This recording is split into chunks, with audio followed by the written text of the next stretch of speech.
Swayam Prabha. Digital India. Educated India.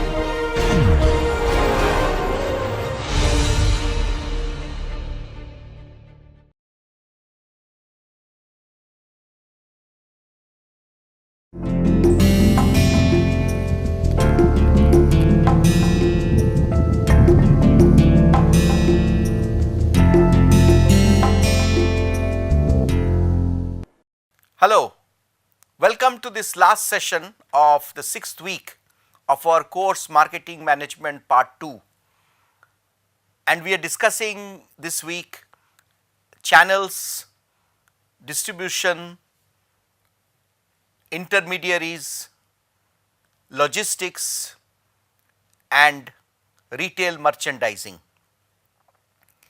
In the last session I concluded with this slide that is on your screen. It is regarding the modern retail marketing environment. In the modern retail marketing environment, there is an intense use of technology. Technology is used for improving the retail business operation.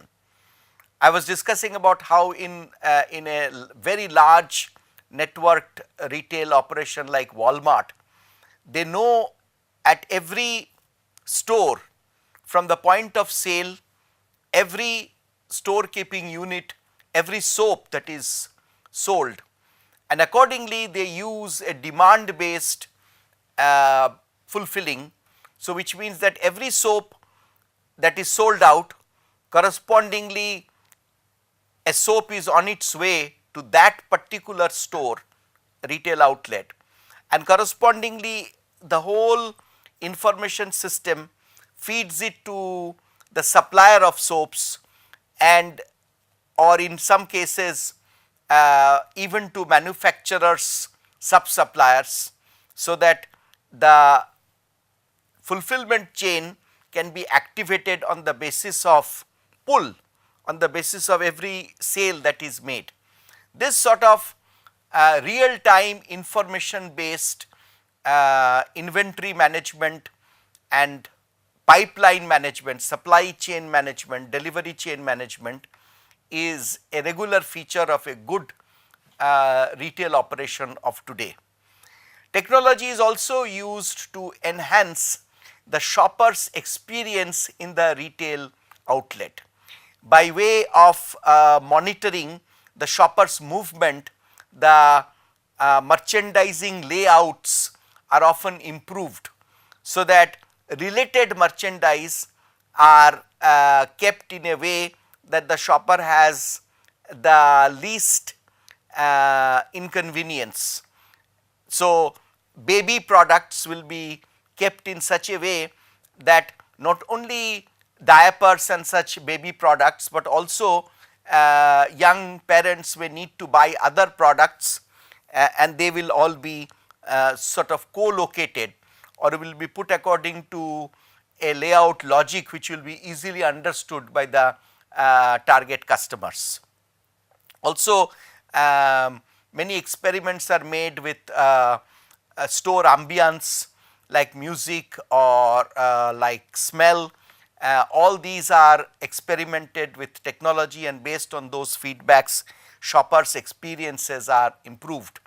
And these days also there is almost real time analytics of social media, so that products which are on the shelves, how they are being appreciated, or even many stores encourage customers to comment on social media or through tweets, etc., and such feedbacks or customer reactions are aggregated, analyzed, interpreted, and accordingly store inventory decisions, store layout, shoppers movement decisions are taken. So, this the information system and use of information communication technology has really brought a lot of efficiency today to the retail operation and has vastly reduced slow moving inventory and pipeline inventory, and on the whole therefore the financial efficiency of the retail businesses have improved due to use of information, communication, sensing, actuating and other technologies. Even heating, ventilation and air conditioning expenses are large expenses of large format stores. Even those are now controlled, sensing the actual number of people in the store, and accordingly temperature control is managed, energy consumption is managed, illumination level is managed. So these are very effective uses of technology to improve the efficiency of business operations and enhancing of shoppers' experiences. So retail marketing decisions therefore at the concluding we can say will be based on your target market, the different channels, the product assortment, the procurement, prices, store atmosphere, service levels, store activities and experiences, communications, locations. These are all retail marketing decisions.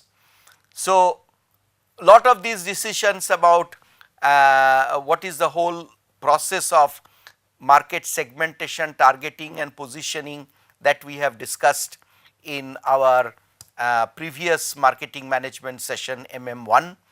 The last week we have discussed about channels and distribution, and all those really come to play at the retail management at the front line level. And I am going to discuss many of these about we have discussed services and the importance of ambience and service scape, just like landscape concepts we will discuss maybe in a later week when we discuss specifically services marketing. But let me discuss a little bit about services in the context of retail. So services can be pre-purchase services, which are by way of shopping assistants, the shopper floor assistant role of advising customers, giving them comparative information, pointing out the appropriate products to them based on understanding of their requirements. So these are pre-purchase services provided by retailers, and we have found through research that in consumer durables or high value consumer products like cameras, phones, etc., the shopping, the floor assistant's role, the employees of the retailers play very crucial role. They can actually often improve the sales performance of individual products if they are properly informed and they are properly able to advise the customers. Similarly, of course, there are post purchase services where faults are attended, defects are rectified, replacements are made, and proper advice is given with respect to correct usage. And then there can be ancillary services relating to transportation of say for example a washing machine you purchase and delivery to your home, installation. All these are sort of ancillary services not directly related to defect handling or customer problem solving, but giving them additional services to make it like a end-to-end process. A very interesting decision area in retail marketing is location. Where should the retail outlet be located?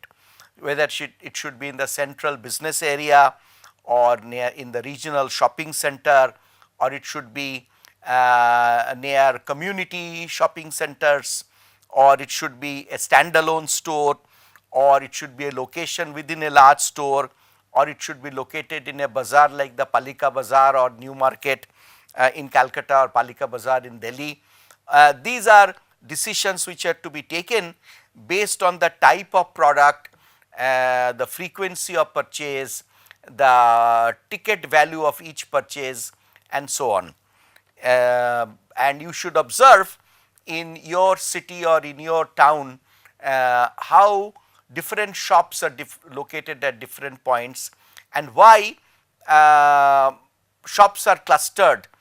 For example, in many towns you will find one place where many of the shoe shops are located, or many of the luggage shops are located, or many of the tailors are located, or many of the fabric merchants and apparel shops are located. So, why they co-locate? Please think about it, and let us have a discussion on this at the forum, that whether they should, what should decide, that suppose you are actually setting up a retail outlet for low fat new generation organic snack foods. Where should you locate your retail? Should you have intense distribution, or should you have selective distribution? Should you only be at should you open a standalone store, or you should have a store within a large store like Big Bazaar? Think about it and let us have discussion on the forum. Another topic is private label. Private label is a brand that retailers and wholesalers develop. So, I think I have discussed this. These private labels often compete with major brands, and usually the retailers or wholesalers, they provide attractive price. So, you may be having a private label for say cooking spices, and they will be co-located on the shelf with the top brand spices, and the store private label spices will be slightly lower priced, or will be given some other selling point, like they are coming from cottage industry, or they are hand picked, or etc., quality level is higher and so on.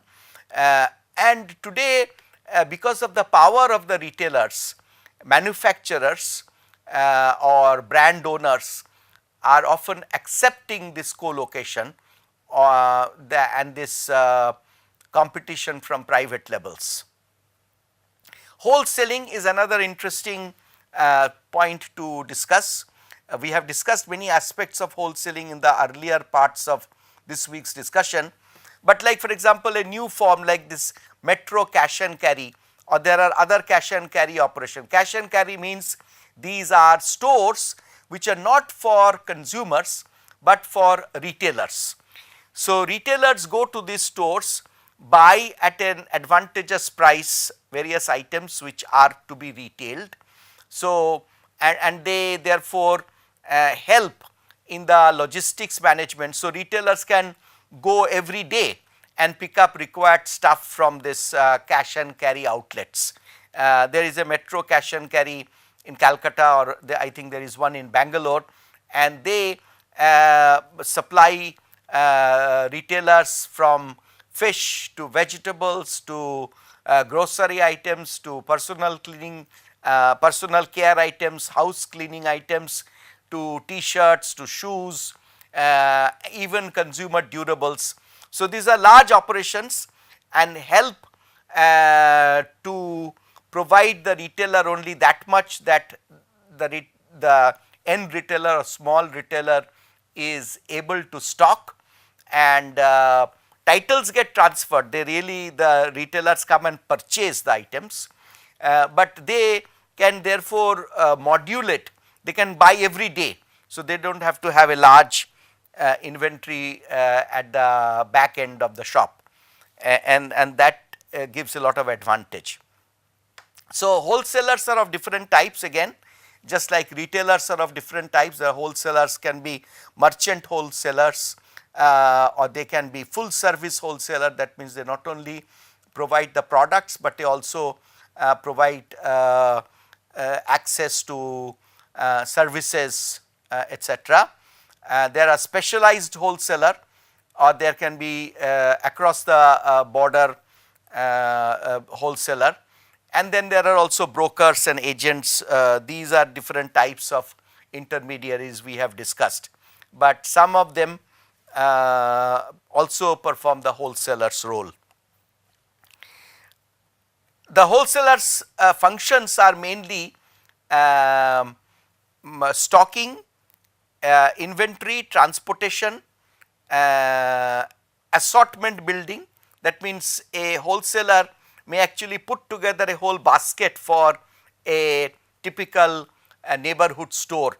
So, they may provide detergents and soap and personal care products all as an assortment to a retailer. 10 items of this, 5 items of a detergent, and 20 items of a particular type of soap, and so on. So, they in a way help as they perform the back end operation of many small retail outlets, and they therefore do the function of bulk breaking. That means they get from manufacturers maybe packets of 100, and then they break that bulk into smaller 5, 10, 15 size packets for the end retailers.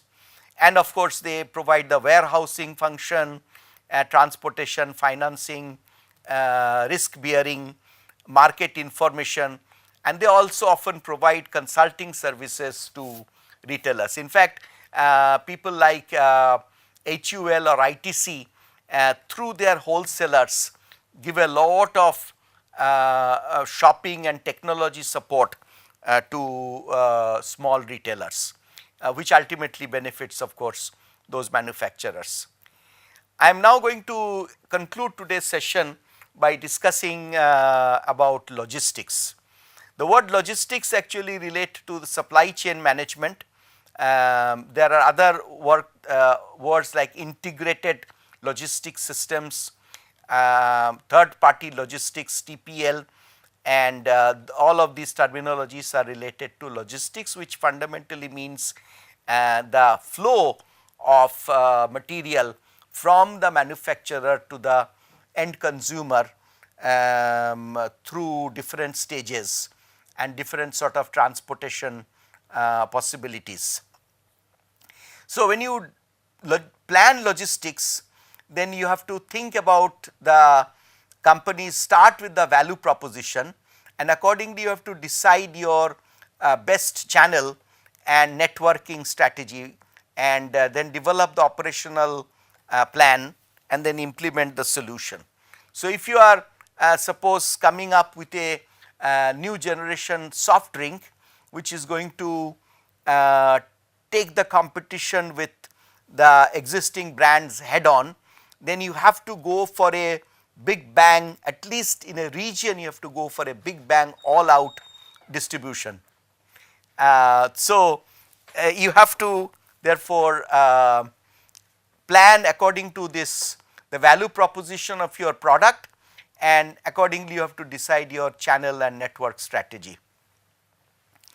So, market logistics decisions are related to order processing, how should we handle orders, warehousing, where should we locate our stock, in how many places, in what volume, inventory, how much stock should we hold, how many times the retailer should place orders on the wholesaler, transportation, how should we ship the goods.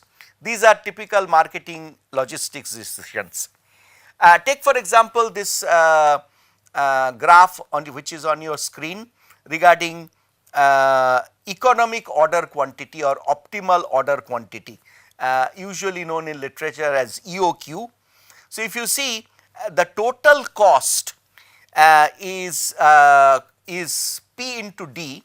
P means that it is the price per unit into the total demand for the year, and then total demand multiplied by K by Q, where K stands for the fixed cost per order, and so per unit. So, that K by Q will actually give you the ordering cost per unit. So, D into K by Q will be kind of the ordering cost, and H by 2 into Q will be the holding cost, average holding cost for the per unit. So, if we take the first order derivative of this, and that gives us a square root of 2 dk by h. This is the formula for the economic order quantity. But you can understand this economic order quantity also very well by looking at this graph which is in front of you. As you see, inventory carrying cost, that means every unit that you are storing, so that obviously will be varying proportionately with the number of orders being, number of items being ordered. So, it will be a linear relation, because more number of units are carried means more storage space, means more air conditioning, means more expenses. So, it is a linear relationship. On the other hand, order processing cost per unit goes down with depending on the quantity ordered per time, because if you actually increase the number of units ordered at a time, then per unit order processing cost comes down. If these two, one is linearly increasing and another is exponentially decreasing, if these two are combined, then you get a bathtub type of graph, and so the point where the two graphs intersect gives us the minimal total cost per unit, or the economic order quantity indicator. And lastly, these days there are very interesting improvements in transportation which the retailers are taking advantage of.